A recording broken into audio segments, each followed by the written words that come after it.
जैसे आपको आप मंत्र जाप करते हैं, मंत्र जाप तो समझो बीज है आपका, और ये दान धर्म पांचों यज्ञ जो करनी होती है ये उसमें उस भक्ति रूपी बीज को पौधा पेड़ बनाने के लिए सिंचाई का काम करते हैं। तो ये सिंचाई भी कंपलसरी है, यानी दान पांचों यज्ञ भी चाहिए। एक यज्ञ है धर्म की, दूसरी यज्ञ है ध्यान, तीसरी यज्ञ हवन की, चौथी यज्ञ प्रणाम और पांचवी यज्ञ ज्ञान की। तो ज्ञान यज्ञ ये सत्संग है। धर्म यज्ञ आप पैसा देते हो, दान यहाँ भंडारे होते हैं, लाखों लोग बच्चे भूखे बूढ़े दूर से आते हैं बुजुर्ग, क्योंकि यहाँ कोई खाना खाने नहीं आता, व्यक्ति भगवान के लिए आता है। और भगवान के लिए जो आता है वो भक्त होता है, और भक्त को जो खाना खिला सुविधा दी जाती है, जैसे यहाँ सारी सुविधाएं हैं, कोई मैट की, कोई पंखे की, पानी की, बाथरूम की, नहाने की, धोने की, खाने की सारी सुविधाएं हैं।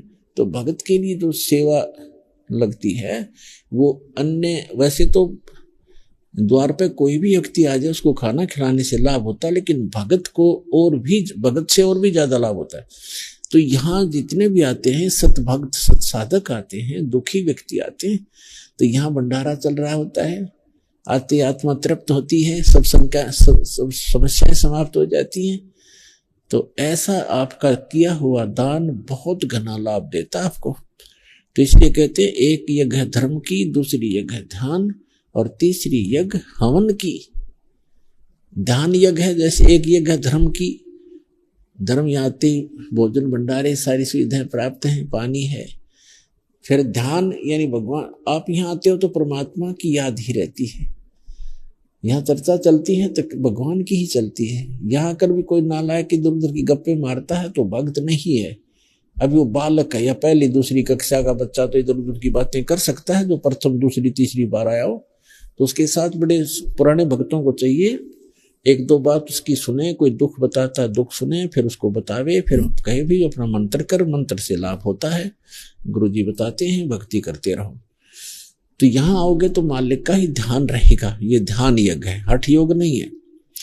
और तीसरी यज्ञ हवन की, यहाँ पर जोत जलाई जाती है भगवान के लिए, वो हवन यज्ञ कहलाता है, वो हवन यज्ञ है।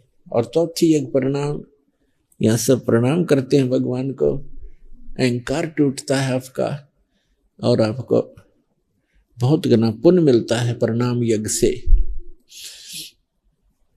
और पांचवी यज्ञ जो ज्ञान की है, ये अध्यात्म मार्ग का ज्ञान यहाँ पर दिया जाता है, सत्संग सुनाया जाता है। तो ये पांचों यज्ञ अनिवार्य हैं इस भक्ति रूपी पौधे को, भक्ति रूपी फसल को सफल बनाने के लिए।